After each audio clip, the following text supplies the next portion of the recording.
કુખ્યાત અને પ્રખ્યાત નામ એટલે કીર્તિ પટેલ. કીર્તિ પટેલ ગઈકાલે ભવનાથ પોલીસ સ્ટેશન પહોંચ્યા હતા. પોલીસે 1.5 કલાક સુધી પૂછપરછ કરી.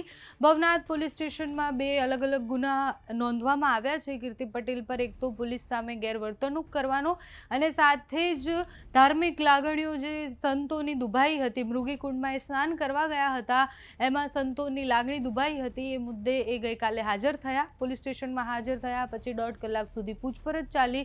એમના વકીલ પણ સાથે હતા. હજુ તો એક દિવસ પહેલા કીર્તિ પટેલ એ જેલ મુક્ત થયા હતા, એટલે કે એમના ઉપર એક ખંડણીનો કેસ હતો, એમાંથી એ મુક્ત થયા હતા, જામીન મળી હતી. ત્યાં તો ભવનાથ પોલીસે એમને બોલાવી લીધા. એ ભવનાથ ગયા ત્યારે એમનો તેવર ખૂબ અલગ હતા, કારણ કે જ્યારે પોલીસ એમને લઈ ગયા રિમાન્ડ માટે ત્યારે એ રડતા હતા અને એવો વિડીયો સામે આવ્યો હતો કે મને બહુ જ મારી સાથે ખરાબ કરવામાં આવી રહ્યું છે. અને ગઈકાલે જ્યારે એ પોલીસ સ્ટેશન પહોંચ્યા તો એક અલગ એટીટ્યૂડ સાથે પોલીસ સ્ટેશનમાં ઘૂસ્યા.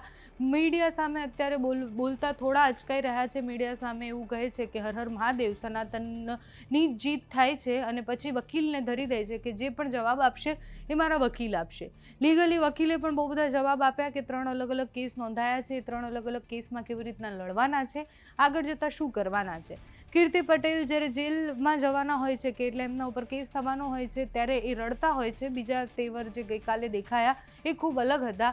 આગળ જતાં 3 અલગ અલગ કેસ છે. એક મૃગીકુંડમાં સ્નાનમાં ધાર્મિક લાગણી દુભાઈ હોય એ કેસ, બીજો કેસ થયો છે મહિલા પીઆઈ સામે ખરાબ વર્તન કરવાનો, એમને આંખો બતાવી અને કહેવાનું કે હું આરોપી નથી. એ વિડીયો ખૂબ વાયરલ થયો. એના પછી કેસ કરવામાં આવ્યો અને એના પછી એક ખંડણીનો કેસ જે અફઝલ દ્વારા કરવામાં આવ્યો હતો કે કીર્તિ પટેલ અને એના મિત્ર દ્વારા એની પાસેથી 20 લાખ રૂપિયાની ખંડણી માટેની ધમકીઓ આવવા માંડી.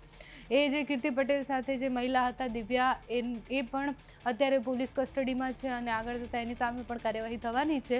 કીર્તિ પટેલ આ 3 કેસથી કેવી રીતના મુક્ત થાય છે, એમ તો કીર્તિ પટેલ પર અનેક કેસો નોંધાયેલા જ છે પહેલાં પણ આ 3 કેસમાં કેવી રીતના મુક્ત થાય છે, વકીલ શું કહી રહ્યા છે, પોલીસે 1.5 કલાકની પૂછપરછમાં શું કર્યું, તે બધું જ સાંભળો. તો ખાલી એટલું જ કહીશ, સત્ય ઈ સનાતન છે, સનાતન ઈ સત્ય છે, તો દિલથી કહે હર હર મહાદેવ. હું તો ખાલી એટલું જ કહીશ, સત્ય ઈ સનાતન છે, સનાતન ઈ સત્ય છે, તો દિલથી કહે હર હર મહાદેવ. પોલીસને એમની તપાસમાં સંપૂર્ણ સહકાર આપવા માટે અમે પ્રતિબદ્ધ છીએ. અમે પોતે, મારા ક્લાયન્ટ ખુદ ઈચ્છે છે કે આ કામની ઊંડાણપૂર્વક તપાસ થાય અને સત્ય બહાર આવે. નિવેદનના અંતે અમે પોલીસ એજન્સીને એટલી આશ્વસ્ત પણ કરી છે કે અત્યારે જ નહીં, ભવિષ્યમાં પણ એની ટાઈમ ગમે ત્યારે તપાસના કામે મારા ક્લાયન્ટની જરૂર પડશે. મારા ક્લાયન્ટ સત્ય સાથે તપાસના કામે આપને સહયોગ આપે.